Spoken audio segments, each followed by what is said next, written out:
Nagmamalagi sa'yo, walang hanggan kita pupurihin, walang hanggan sasabahin. Kung naman ang puso kong ito, nagmamalagi sa'yo.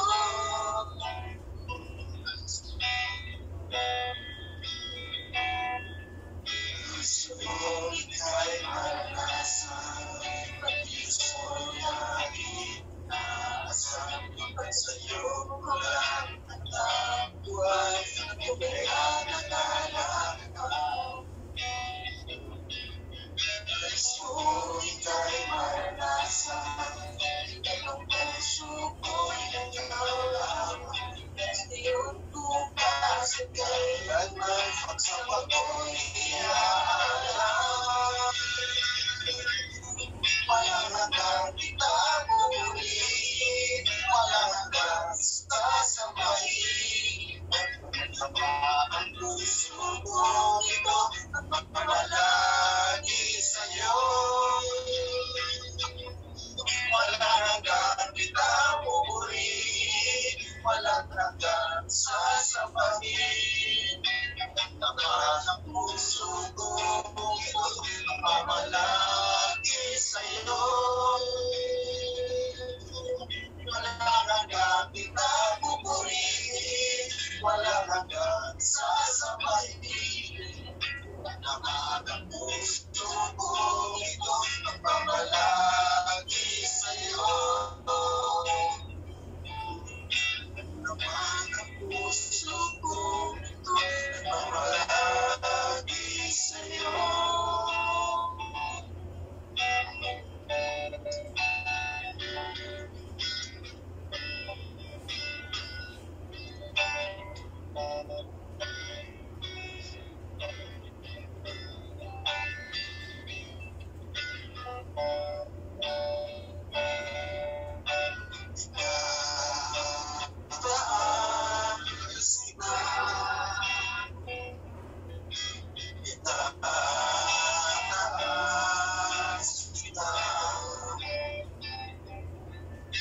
Sa buhay ko, sa puso ko, itataas kita.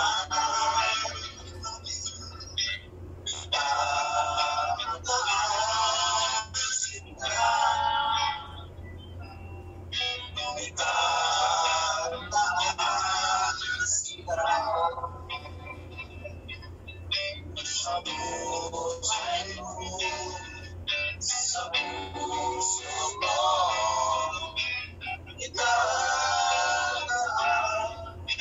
kita.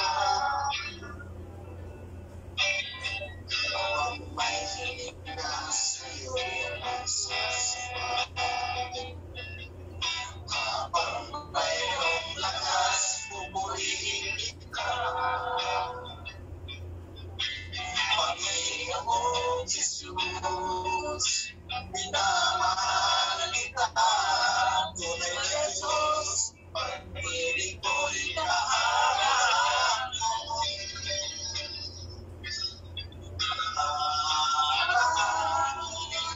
Kita,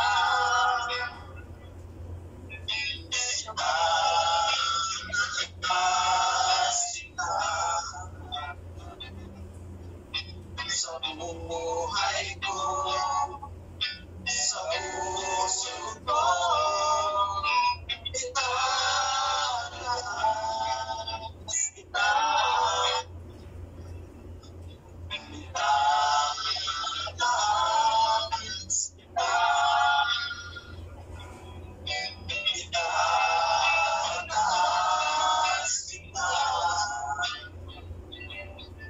Sa buhay ko, sa puso ko, itataas kita.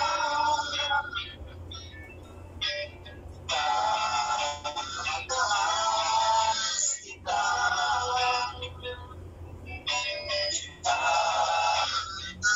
Itataas kita. Sa buhay buhay ko, sa puso ko, itataas kita.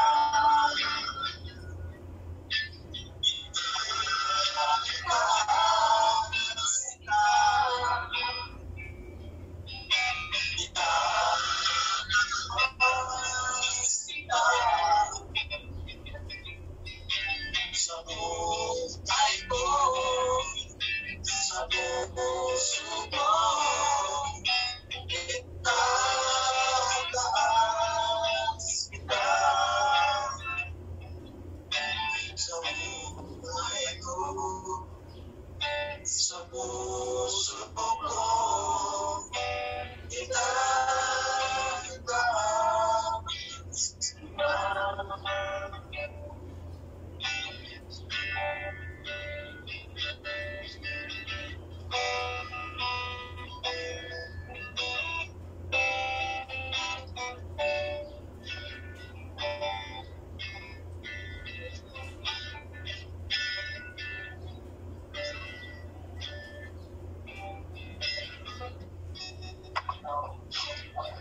Amen. Mapagpalang umaga po sa bawat isa. At tunay nga po na napakabait po ng Panginoon. At bago po tayo magsimula, tayo po yung manalangin. O aming Diyos na makapangyarihan sa lahat, maraming salamat po Panginoon sa umagang ito. At taglay po namin ng kalakasan na galing sa inyong Panginoon. Maraming salamat po o Diyos sa tunay nga po na dapat sa araw na ito kayo lamang ang aming maitaas, mapapurihan, saan man kami naroon Panginoon. Tunay nga po Diyos, kayo ang nagbibigay ng kalakasan sa bawat isa at katalinuhan Panginoon. At idinadalain po Panginoon na gamitin nga lang po niyo ko sa umagang ito na maging daluyan ng pagpapala at ang lahat ng mga mamumutawi sa aking mga labi ay maging kapakinabangan sa bawat isa, sa mga nanonood at sa mga kapatid sa aming panambahan. Maraming salamat po Diyos at dalangin po namin at patuloy na dinadalangin o Diyos na ang bansang Saudi Arabia ay ang COVID po Panginoon dito ay mawala na po o Diyos at kagalingan ng bansang ito ay manatili Panginoon at maranasan na Panginoon. At higit sa lahat Panginoon, ang bawat kapatid ko po Panginoon na nanonood at mga narito sa Saudi Arabia, ang dalangin ko po ay inyo silang patnubayan at ingatan Panginoon. Maraming salamat po Diyos at tunay nga po wala kaming itataas sa umagang ito kundi tanging kayo lamang. Kaya po ang lahat ng pasalamat papuri ay tanging sa inyo lamang. In Jesus' name pray. Amen. Kumusta po ang bawat isa sa umagang ito? Ngayon po ay araw ng Biyernes, araw ng panambahan.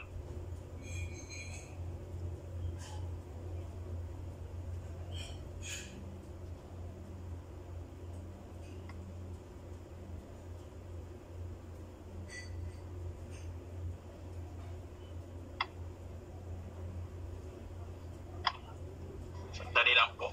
Sisir ko lang po yung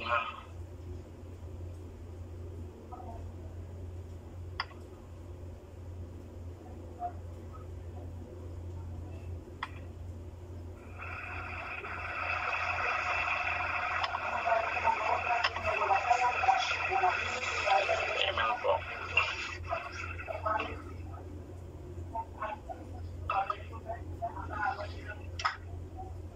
Tunay nga po ang ating po pag-uusapan ngayon sa umagang ito na ibinigay ng Panginoon ay tungkol po ito sa baptism. At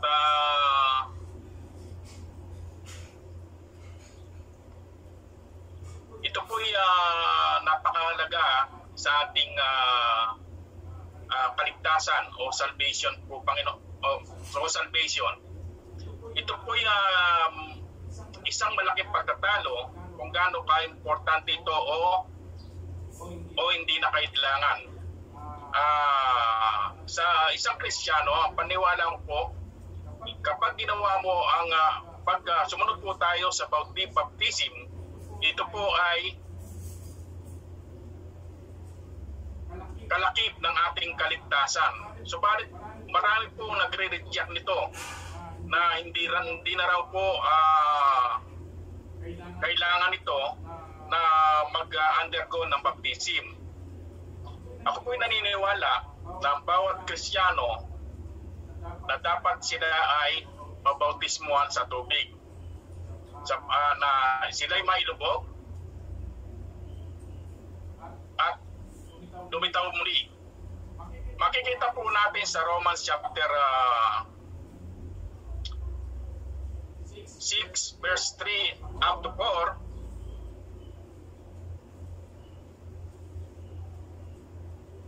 na ang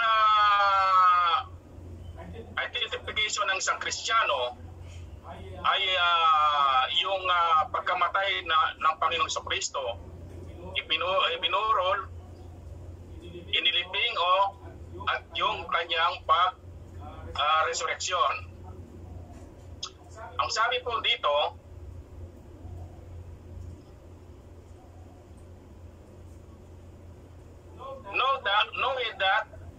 knowing that so many of us were baptized into Jesus Christ, were baptized into His death. Therefore we are buried with Him by baptism into death, that like us, Christ was raised up from the dead by the glory of the Father, and even so we also should walk in newness of life.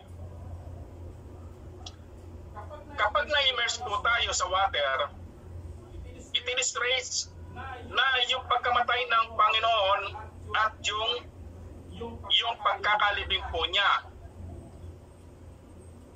And then kapag po tayo itinaas, it means yun po yung resurrection. Kaya po kapag po tayo nabautismuhan sa tubig, tayo po ay mamumuhay na sa buhay na matuwid.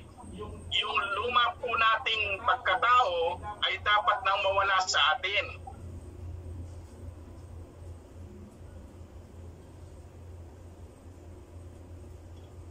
Ang pamagat po nito ay the significance of baptism. Ang kabuluhan ng baptismo po. Ang binabanggit ko po, ito po ay ang baptismo sa tubig.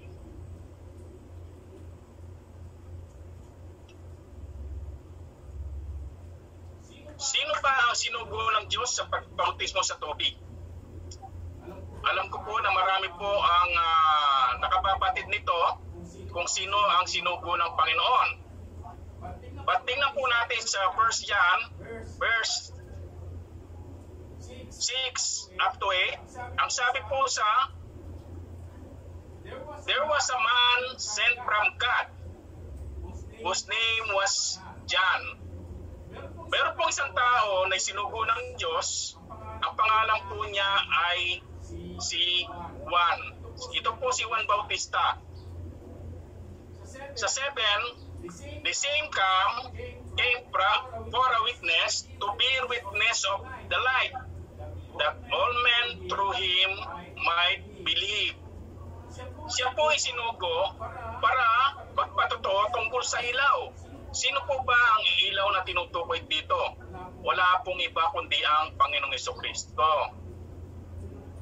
Sa pamamagitan po niya, ang mga tao ay dapat o mananampalataya kapag narinig po nila yung pagpapatotoo ni Juan Bautista.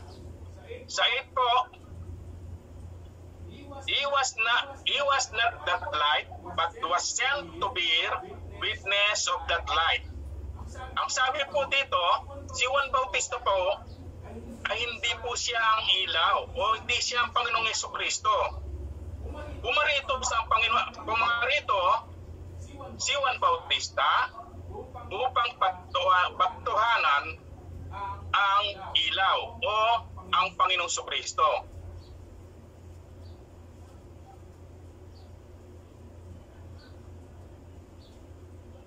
Ang sabi po sa 1 John, sa John chapter 1 verse 22 to 28, Then said they unto him, What do that we may give an answer to them that sent us? What sayest thou of thyself? Tinanong po siya, sino ka baga?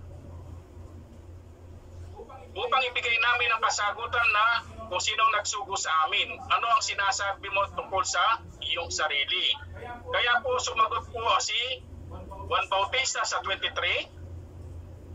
He said, I am the voice of one crying in the wilderness, make straight the way of the Lord, as said the prophet Isaiah. Ito po ang sagot ni John, na siya po ang tinig na umiyaw sa ilang upang tiwirin ang daan ng Panginoong Kristo. Gaya ng sinabi ng propeta Isaias. Sa verse 24 po, and they which were sent were of the Pharisee. Yung po mga nagtatanong ay sila ay sinugo buhat sa mga Pariseho. And 25, and they asked him and said unto him, Why baptize thou then, if thou be not the Christ, or Elias neither the prophet? Tinanong po sila, nagtanong po sila, bakit daw po siya nagpabautismo? Na hindi naman pala siya ang Panginoong Kristo, o si Elias, o ang propeta.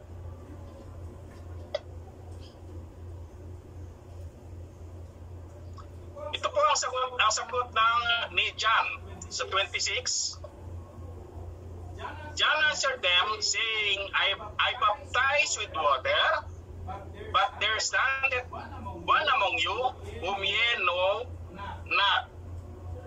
Yan po ang kasagutan ni John, na nagsabi, siya ay isinugo o bumabautismo sa tubig, datapwat sa gitna nila, isang nakatayo na hindi nakikilala. Siya po yung magbabautismo sa Espiritu. Sa 27, It is who coming after me is prepared before me. Those shoes, latchet I am not worthy to unloose. Yan po ang sinabi ni John, na kahit hindi siya karapat-dapat man lang na magkalag ng tali sa panyapak ng Panginoong Kristo. Hindi siya karapat-dapat. Sa 28 po, these things were done in Betabara beyond Jordan, where John was baptizing. Ito po'y nangyari sa lugar na ito, sa Betanya, dakong paraw ng Jordan. Baubautismo yun po ang pinagbabautismo ni Juan Bautista. Si Juan Bautista po, si John ay isinugo po ng Diyos upang i-prepare po niya ang daan ng Panginoong Kristo. Makikita po natin sa Mark chapter 1 verse 4, John did baptize in the wilderness and preach the baptism of repentance for remission of sins. Si John po ay nagbautismo sa ilang at ipinangangaral po niya ang tungkol sa bautismo sa pagsisisi. So siya po yung nauna na dapat ipangaral yung pagsisisi. Dapat magsisi ang mga tao at ipatawad ang kanilang mga kasalanan. And then, makikita po natin sa Luke chapter 3 verse 3, And he came into all the country about Jordan, preaching the baptism of repentance for the remission of sins. Tingnan po natin, si John, nung time na yon, nung siya ay piniprepare po niya ang daan ng Panginoong Jesucristo, siya po ay nag-iisa lang. Pero ginagampanan po niya yung iniutos po sa kanya ng Diyos. Siya po ay nag-preach sa iba't ibang lugar ng Jordan at ipinangaral po niya ang bautismo na pagsisi upang ikapagpapatawad ng mga kasalanan ng tao o yung mga lahat na makakarinig. Tingnan naman po natin sa Luke chapter 7 verse 29. And all the people that heard him and the publicans justified God, being baptized with the baptism of John. So lahat po nakarinig kay John sa kanyang ipinangangaral,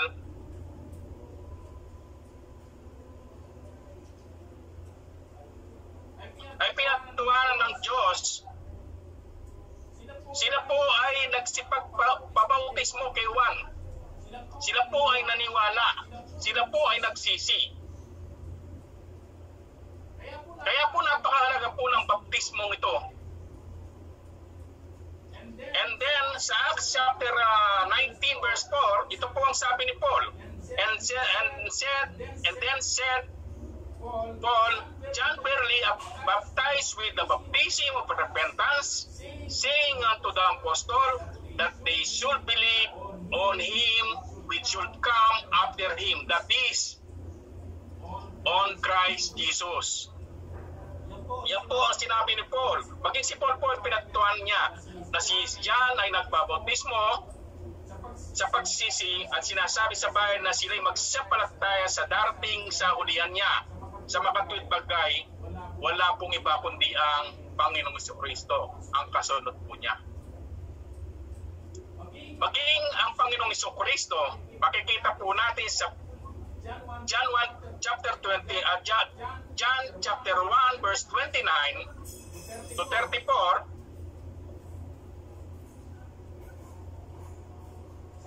Sabi po sa 29, the next day John see Jesus coming unto him and said, Behold, the Lamb of God which take away the sin of the world. Nang kinabukasan po ay nakita ni Juan na si Jesus ay lumalapit sa kanya at sinabi, narito ang kordero ng Diyos na nag-aalis ng kasalanan ng sanlibutan. Sa 30 po, this is of whom I said, after he cometh a man which is prepared before me, for he was before. Ito po siya po ang sinasabi ni John na darating sa kanyang kahulihan. Pero mas nauna po ang Panginoon sa kanya. At sa 31 po, and I knew him not but that he should be made manifest to Israel. Therefore, I come baptizing with water. Ang Panginoon sa Kristo po ay sinabi ni Juan na hindi siya nakikilala sa Israel. Datapot upang simahayag sa Israel dahil dito ay naparito ako upang magbautismo, sabi po ni Juan. So wala pong nakakakilala sa Panginoong Kristo sa Israel. Subalit sa pamamagitan po ni Juan, siya po ay nakilala ng Israel. At siya ay nagbautismo sa tubig. Makikita po natin sa 32, sa verse 32, and John bear record saying, I saw the Spirit descending from heaven like a dove, and it abode upon him. Ito po yung time na nung bumaba po ang banal na Espiritu. Bumaba po sa Panginoong Jesucristo. At nakita po ni John na bumaba pa po sa kanya ang banal na Espiritu sa Panginoong Jesucristo buhat sa langit at dumapo po sa Panginoong Jesucristo. At sinabi po sa 33, "And I knew him not, but he that sent me to baptize with water, the same said unto me, upon whom who shall see the Spirit descending and remaining on him, the same is he which baptized with the Holy Spirit." Makikita po natin nung mabautismuhan o ilubog sa tubig ang Panginoong Jesucristo at lumitaw, siya po ay binabaan ng banal na Espiritu, bumaba po sa kanya ang banal na Espiritu. At siya hindi ko kilala, sabi po ni Juan, datapwat ang nagsugo sa akin upang bautismo sa tubig ay siyang nagsabi sa akin, ang makita mong baba ng Espiritu, manahan sa kanya ay siya nga ang babautismo sa Espiritu Santo. Ito pong binabanggit dito, wala pong ibang taga-bautismo ng Espiritu Santo, walang iba kundi ang Panginoon Jesucristo. At makikita po natin sa 34, "And I saw and bear report, this is the Son of God." Sabi po na ni Juan, "At aking nakita at pinatutuhan kong ito, ang anak ng Diyos." Ang anak ng Diyos na binabanggit po dito ay wala pong iba kundi ang Panginoong Jesucristo. So, kung ang Panginoong Jesucristo ay sinunod po niya ang nakasulat o yung plano ng Panginoon na dapat siyang mabautismuhan, why not na hindi natin sundin na bilang isang Kristiyano? Dahil ang Panginoong Jesucristo ay siyang sinusunod natin o bilang halimbawa sa ating buhay Kristiyano. Tingnan naman po natin ang baptism of the Holy Spirit. Unahin po natin ang baptism in Christ. Sa Galatians chapter 3, verse 26 to 29, ang sabi po sa 26, "For ye are all children of God by faith in Christ Jesus." Tayo daw po ay anak ng Diyos sa pamamagitan ng ating pananampalataya sa Panginoong Jesucristo. Tayo po'y naging anak ng Diyos. And 27, "For as many of you have been baptized in Christ, have put on Christ." Tayo po, tanggapin po natin ang Panginoong Jesucristo bilang ating sariling tagapagligtas. Tayo po nagkaroon ng karapatan maging anak ng Diyos. And then, nung po tayo ay makipag-isa sa Kanya, tayo po ay nabaptize sa pangalan ng Panginoong Jesucristo. Dahil po tayo ay, ang ibig pong sabihin, ay ibini si Kristo o nakipag-isa sa Kanya. Sa 28 po, "There is neither Jew nor Greek, there is neither bond nor free, there is neither male or female, for ye all one in Christ Jesus Christ." Kahit po maging Hudyo o Griego, o maging alipin, o sa mga Malaya, o maging lalaki o babae, o anumang kasarian, tayo pong lahat na tumanggap sa Panginoong Jesucristo o nanalig sa Kanya, tayo po ay iisa kay Kristo Jesus. Iisa lang po tayo. Sa 29, "And if ye be Christ, then are ye Abraham's seeds, and heirs according to the promise."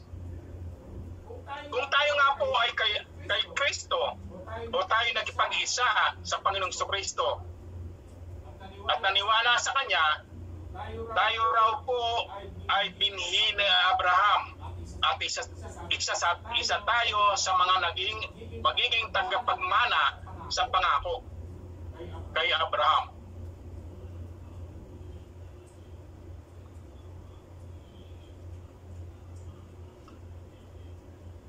Meron po pagkakaiba ang bautismo sa tubig, sa bautismo sa Espiritu at sa napupuspos ng Espiritu. Makikita po natin to sa Acts chapter 1 verse 1 to 5 nung sila po ay ito po ay time nung Pentecost, at nang dumating ang araw ng Pentecost, silang lahat ay nagkakatipon sa isang dako. At biglang dumating mula sa langit ang isang ugong na gaya ng isang mahagibis na hanging malakas. At pinuno ang buong bahay na kanilang kinaupuan. At sa kanila'y may napakitang mga dakilang, mga dilang kawangis ng apoy na nagkabahagi at dumapong sa bawat isa sa kanila. Ito po yung banal na Espiritu.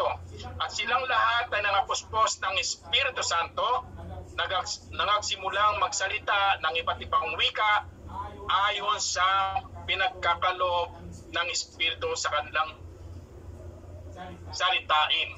So ang banal na Espiritu po, siya po ang nagbibigay ng mga gift po. At sila po ay nagsalita sa iba't ibang wika nung time ng Pentecost. Yung pong hindi nila lingwahe yun. Lingwahe po ng mga nandun na nakikinig upang sila ay maintindihan.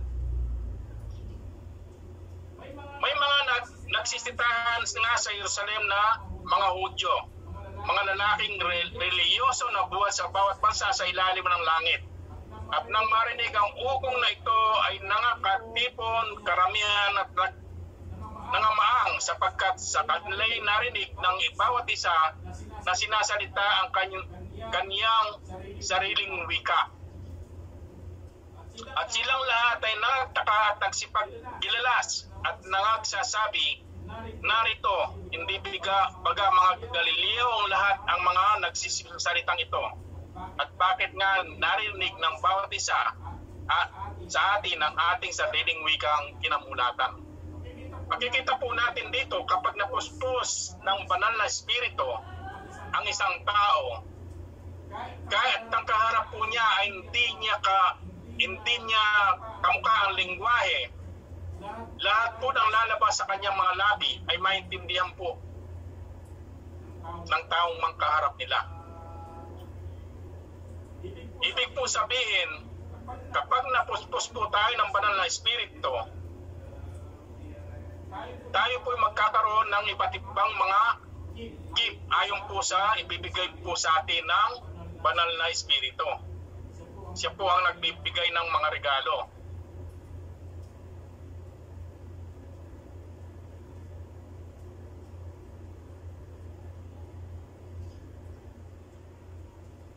Punta po naman tayo sa baptism of the Holy Spirit.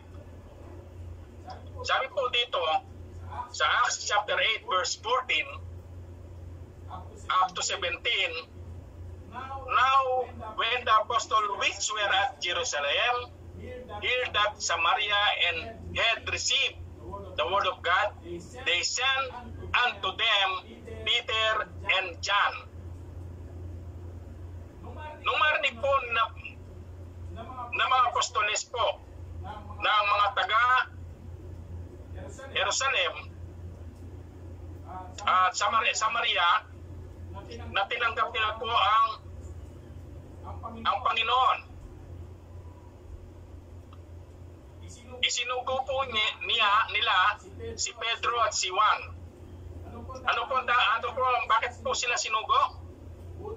Then, sabi po sa 15, then they were come down, prayed for them that they might receive the Holy Ghost. Kung naalala po niyo ang ginawa ni Pastor Cloro last Friday, na pinanalangin po tayo upang tanggapin po natin ang banal na Espiritu. Ipinalangin po ni Pedro at ni Juan ang mga taga Samaria upang tanggapin nila ang banal na Espiritu. Ito po'y pinanalangin nila, mga kapatid. Either before, na-receive nila po ang Panginoon. But nung marinig po ng mga apostol, isinugo po nila ang kampanya apostol na si Pedro at Juan upang ipanalangin itong mga tumanggap. And then, nung ipanalangin po nila, ano pong nangyari?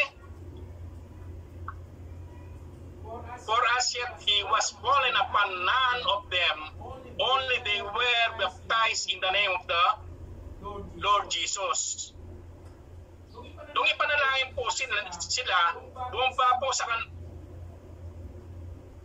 sila po ay nabautismuhan sa pangalan ng Panginoong Jesucristo. And then sa 17, and laid their hands on them and they received the Holy Ghost. Makikita po natin sa pamamagitan ng panalangin nila ng mga apostol, ilinay hands po nila. Sila ipinatong ang kanilang kamay at ang mga kapatid ay tinanggap ang banal na Espiritu. At that time, sa pamamagitan po ng panalangin, tatanggapin po natin ang banal na Espiritu. Once na tinanggap po natin ang Panginoong Jesucristo, dapat may panalangin po na tayo na tanggapin po natin ang banal na Espiritu. Sa 18 po,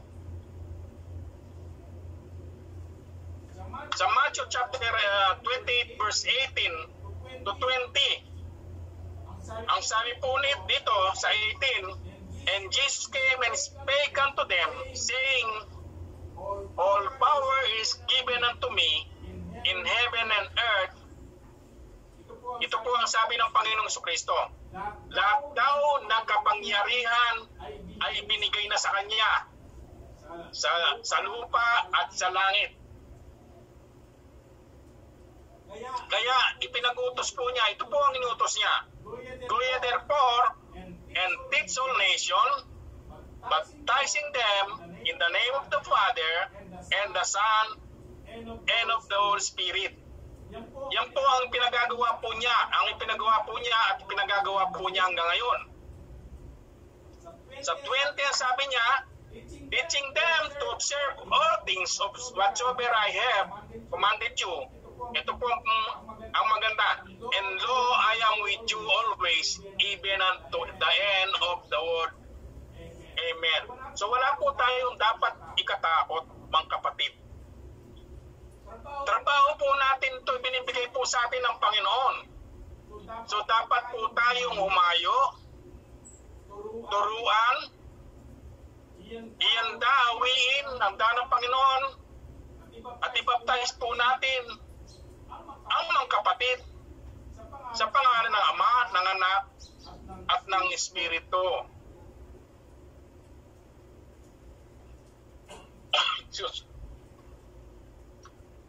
Ito po ang dapat natin gawin, mga kapatid. Hindi lang po sa isang tao lang ibinigay ito, kundi sa ating lahat na nakipag-isa sa Panginoong Jesucristo. Conclusion na po tayo. Makikita po natin dito, si Juan Bautista ay sinugo siya upang tuwirin ang daan ng Panginoong Jesus. Ipinangaral niya ang pagsisisi at nagbautismo sa tubig. Si Jesus Christ po, isinugo siya ng Diyos Ama upang ipakilala niya ang nagsugo sa mga nilang ang Diyos Ama, Anak at ang banal na Espiritu at iisa. Makikita po natin ang mga apostoles sa itinuruan, sinanay ni Jesus at inatasan sa ikalat ang mabuting balita. Sinunod nila na may katapangan at walang apag-alinlangan kung bakit tayo ngayon ay narito. at tayo'y na kay Kristo at tayo nagkikipag-isa. Sa ating pong henerasyon, sa panahong ito, tayo po ay tinuturuan ng mga tagapanguna, sinasanay upang gawin ang Great Commission sa lahat ng paabot. Ang pangako ng Diyos, siya ay isa sa atin hanggang sa katapusan ng sanglibutan. So, kailangan lang po natin ay makibahagi kung meron man pong pag-aaral, mga kapatid, upang hindi po tayo, minsan po nasasabi natin, bakit, hindi ko kaya yun eh, hindi ko kayang ibahagi ang salita ng Panginoon. Ang mga isa po sa mga dahilan po natin bilang isang mananampalataya. Subalit, meron naman po tayong oras para makapag-attend ng Bible study, meron tayong oras para mag-attend ng mga seminars, but hindi mo po natin maibigay yung oras natin. Hindi po tayo pwedeng manatili lang sa upuan. Pagkain lang po tayo ng kain, tataba po tayo hanggang doon sa hindi natin mabuhat ang ating sarili. Mga kapatid, upang tayo po'y ma-equip at makilala po natin ng lubusan ng Panginoon, kailangan po natin makibahagi sa pag-aaral, Bible study, magbigay po natin ng oras yan. Ibigyan po natin ng oras yung pagbabasa natin. Kailangan po natin yun. Hindi lang po tayo dapat maging tagapakinig. Ano ang purpose bakit nagkakaroon ng Bible study? At ano ang purpose bakit nagkakaroon ng seminar? Ano ang purpose? Kasi ang dahilan po noon para tayo po ay gumalaw. Tukti ng utos ng Panginoon. Ikalat po ang banal na salita. Tayo po yung Juan Bautista sa panahon na yun, neto, sa muling pagbabalik ng Panginoon. Kailangan po huwiin po natin ang daan sa pagbabalik ng Panginoon. Kailangan maraming magsisi, manumbalik sa Panginoon. Dahil po yun ang purpose ng Diyos. Tayo po ay anak ng Diyos, pinili po tayo. Dapat po natin gawin yung dapat nating gawin na iniutos sa atin ng Panginoon. Amen. Lahat po ng ating pagpapagal, mga kapatid, hindi po ito mawawala ng saysay. Dahil kapag po tayo nagkita-kita kung saan inihanda ng Panginoon ang bawat isa sa atin ay magkakaroon ng putong. Hindi po mawawala ng saysay ang ating gagawin. Huwag po tayong matakot na ipakilala ang Panginoong Kristo kahit na sino nasa ating harapan. Dahil po ang pangako ng Panginoon, kailanman na hindi niya tayo iiwan. Wala pong ibang nangako. Wala pong ibang makapangyarihan dito sa mundong ito, kundi ang tanging Panginoong Kristo. Huwag po tayong matakot. Huwag po natin dapat ikatakot yung kamatayan na binibigay ng sanlibutan. Ang katakutan po natin, yung kamatayan ng ating espiritu.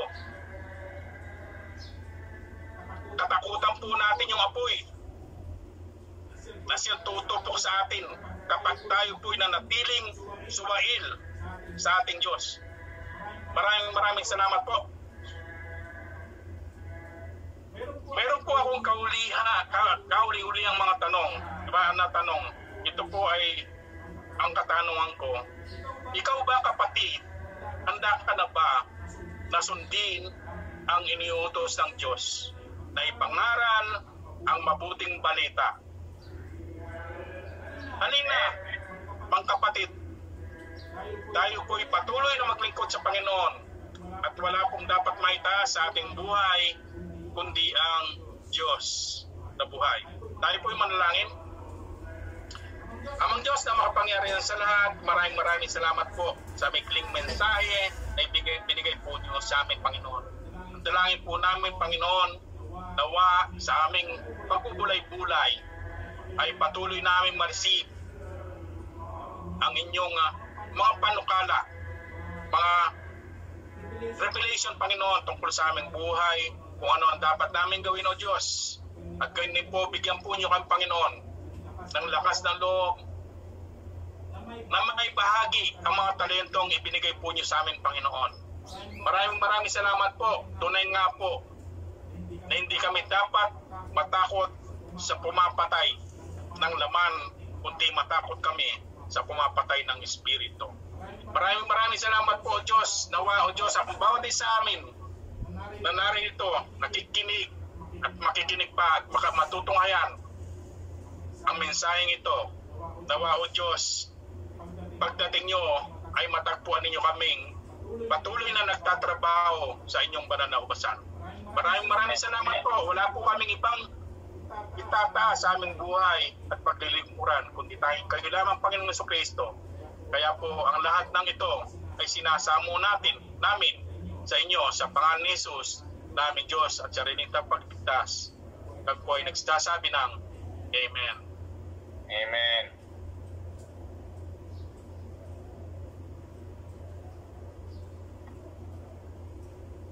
Amen.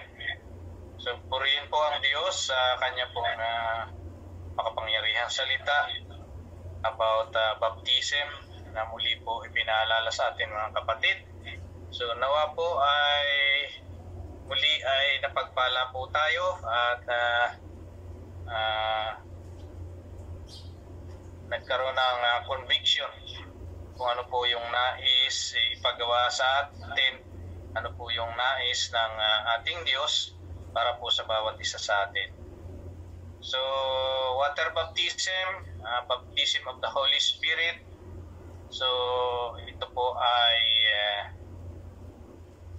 bilang mga tagasunod ni Kristo, kahit po ang ating Panginoong Jesus ay nagpabaptize. So, bilang mga lingkod ng ating Panginoong Jesus, bilang mga mananampalataya ni Kristo, ang bawat isa po sa atin ay talagang ini-expect or inaasahan ng ating Diyos na buhay upang gawin din itong itinagubili niyang ito.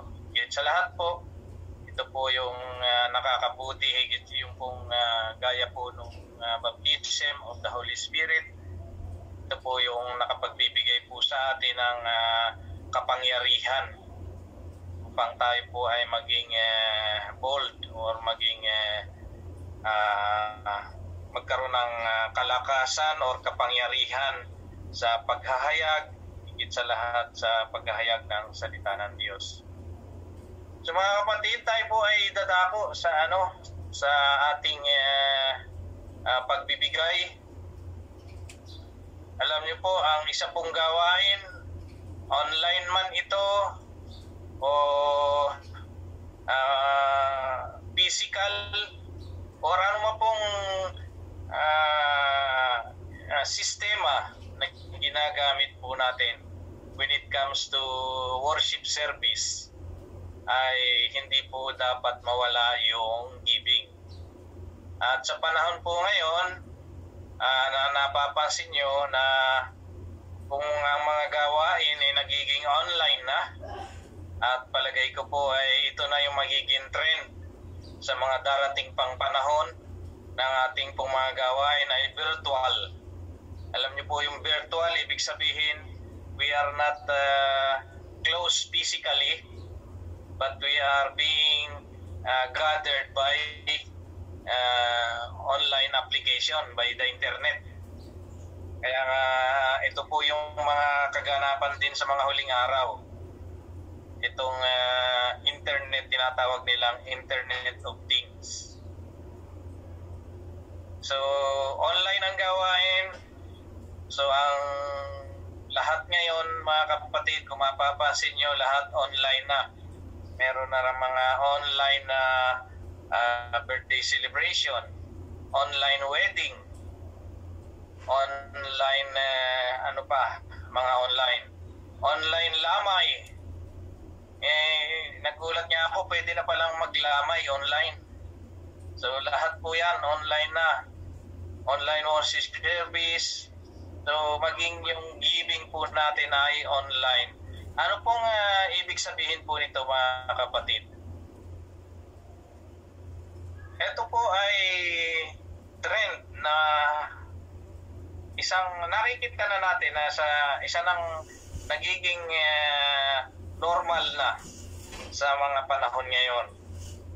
So ano po, kung tayo po ay pilit ng inaalis sa ating physical gathering during worship service at napipilitan po tayo na mag-online worship service, which I think and I know ano man po yung klase, sistema ng ating worship service, hindi po ito dapat makahadlang ng tunay na layunin natin na walang iba tayo. Ginagawa lang natin ito upang papurihan po o parangalan luwalhati ng ating pong Diyos na buhay sa pamamagitan ng ating Panginoong Jesus. Amen. So makikita po niyo mga kapatid na dahil nga ito na yung trend sa panahon ngayon, talaga naman na hindi po nakakasabay yung pong mga anak na, yung pong mga Kristiyano. Ano pong ibig sabihin nito mga kapatid? Nasa evolution, sa paghaba po kasi ng panahon, sa pagtakbo ng panahon, nag-i-evolve po ang lahat. Ibig sabihin po nito, pag sinabi pong mayroong evolution, mayroong mga pagbabago, pag-iiba. So dapat po ang bawat isa sa atin ay flexible sa mga pagbabago at pag-iiba na nangyayari sa ating pong kapaligiran. Dapat po nakaka-adapt tayo sa lahat ng mga kaganapan.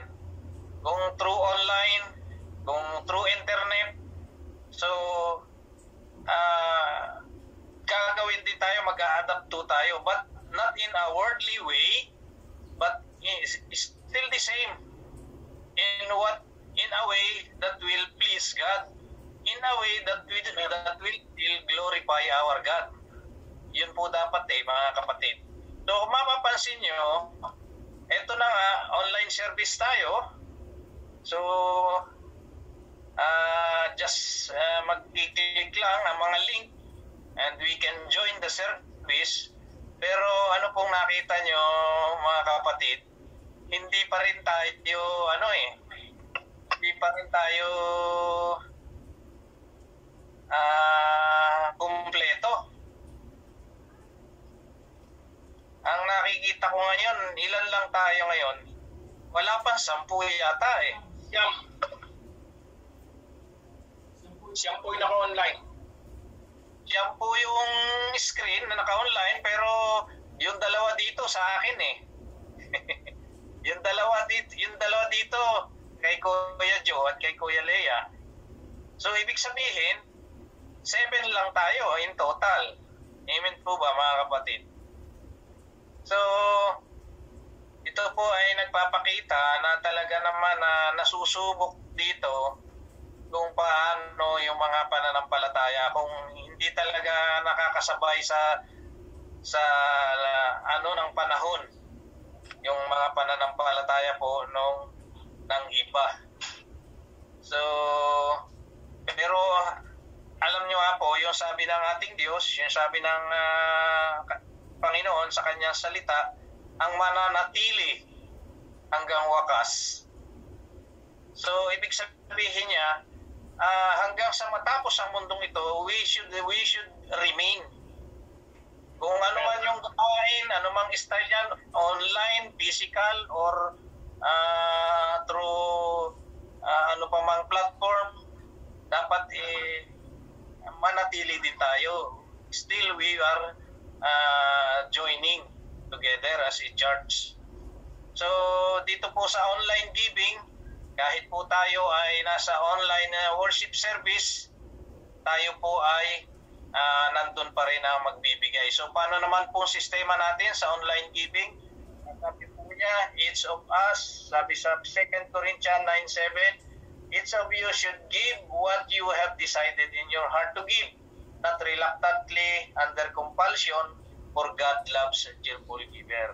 So ang bawat isa daw po sa atin ay magbigay ayon sa ating pasya nang hindi napipilitan or hindi at masaya sa ating kalooban, sapagkat ito daw po ang iniibig ng Diyos, ang tayo ay masaya na nagbibigay.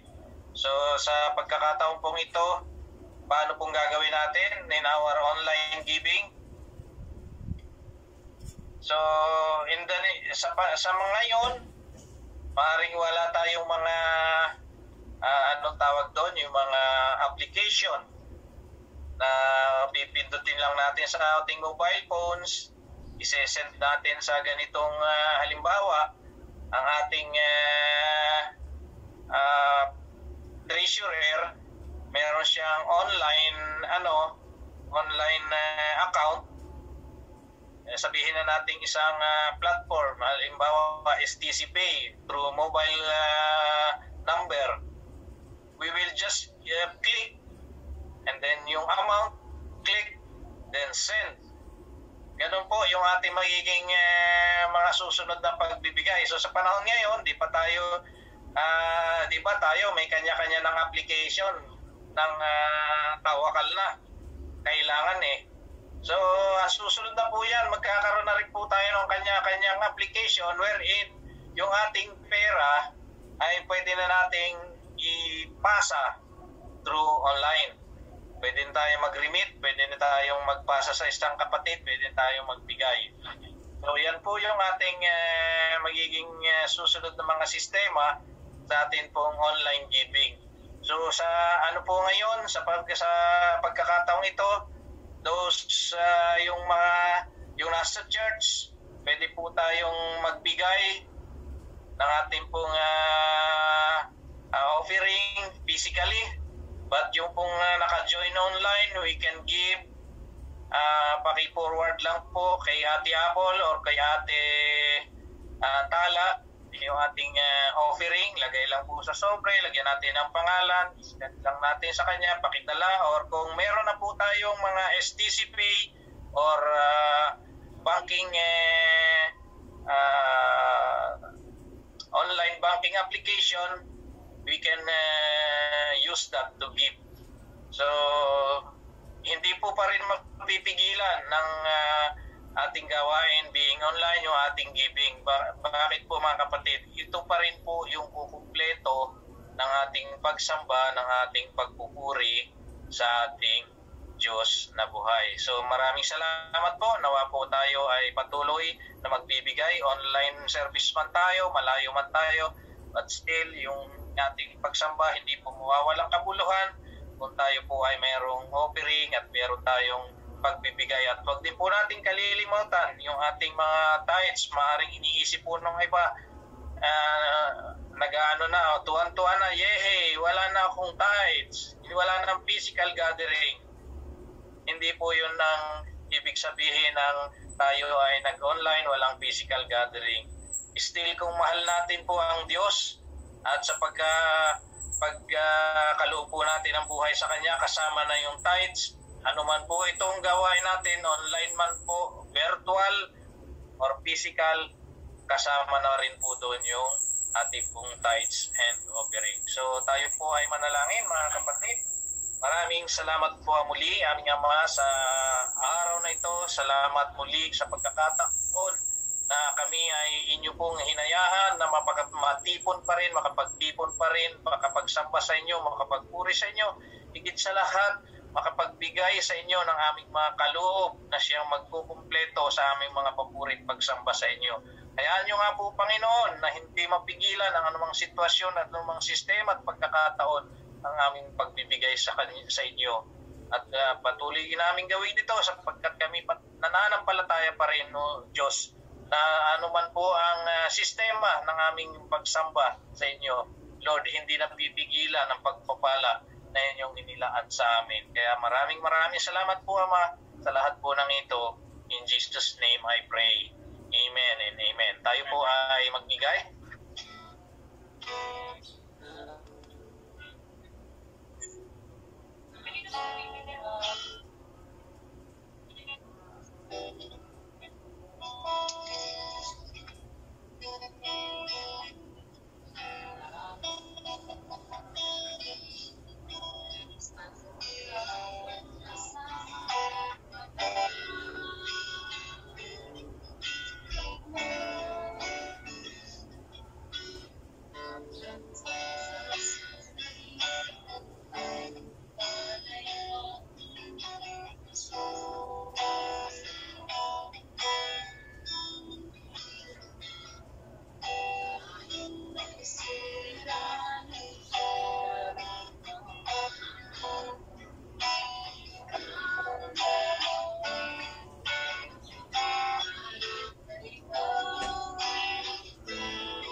kapatid ang ating kaloob at handog na ito. Salamat po Ama sa muli sa araw na ito. Salamat po sa pagkakataon na muli kami ay nakapagbigay ng kapagkaloob sa inyo na siyang kompleto at nagbubuo ng aming mga pagsamba at papuri sa inyong sa araw na ito. Lord, ano man po ang sistema ng pagbibigay namin ng pagkakaloob namin, online or physical, Lord, nawa namin may bigay pa rin namin sa inyo yung nararapat sa inyo at sa pamamagitan ninyo maparangalan kayo manwalhati sa pangalan ng aming Panginoon Jesus. Salamat po Ama, patuloy lang maggamitin nyo at basbasan ang mga kaloob na ito. Ito magamit pa rin para sa inyong gawain sa kainulwalhati nyo at patuloy na ikaalalaganap ng kalalawak ng paharian dito po sa lupa. Salamat po Ama, in Jesus' name I pray. Amen and amen.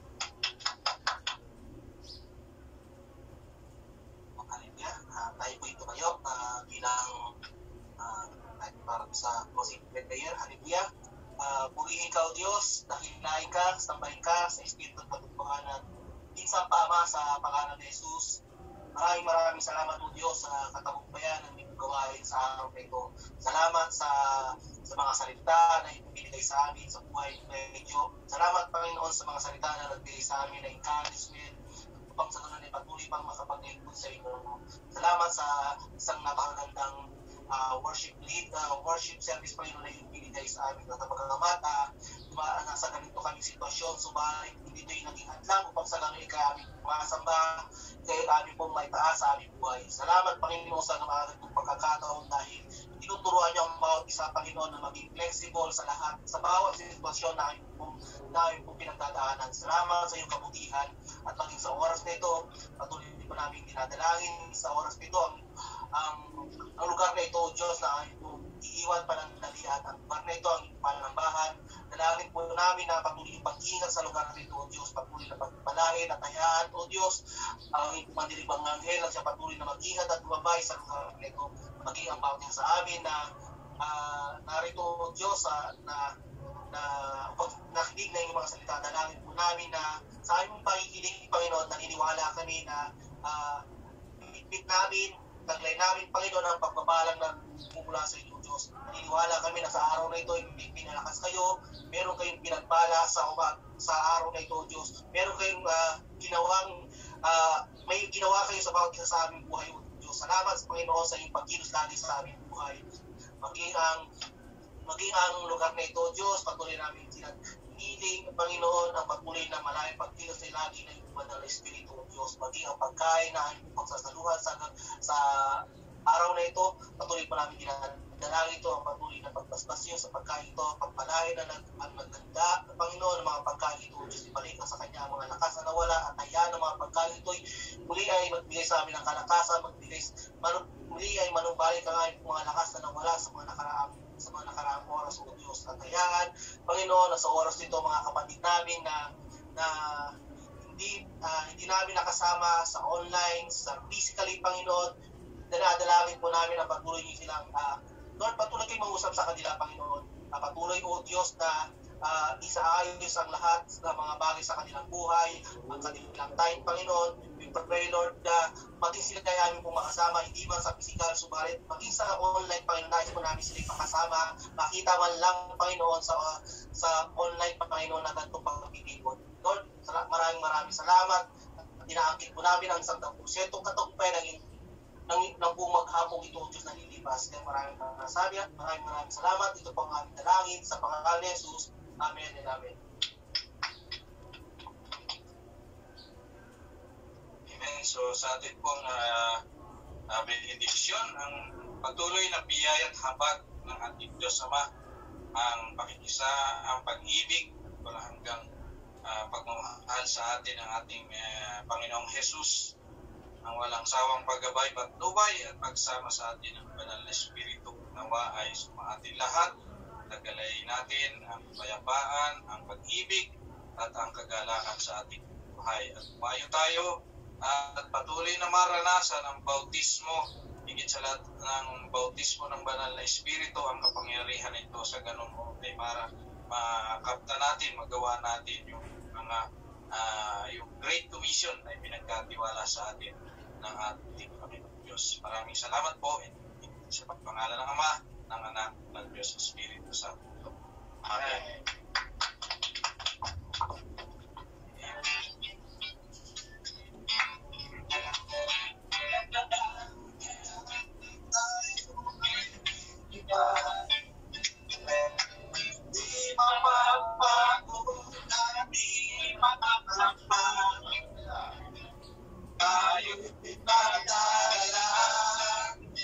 Ang buhay at sila sa mga anak ng Diyos na nakikita. At tulad ng agilan, tayo ay lilipat. Hindi mapapagod at di magpapagod. Tayo'y magdadala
po sa Zoom online.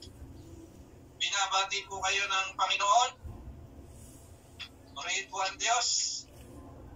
Auntie Princess, Auntie Naida, naka-off po ang inyong microphone. Hindi po. Hello po. Blessed Friday. Blessed Friday. Tanghalian na. Punta na po kayo ngayon dito at kakain na. Oh, Wow. Anong ulam, Pastor?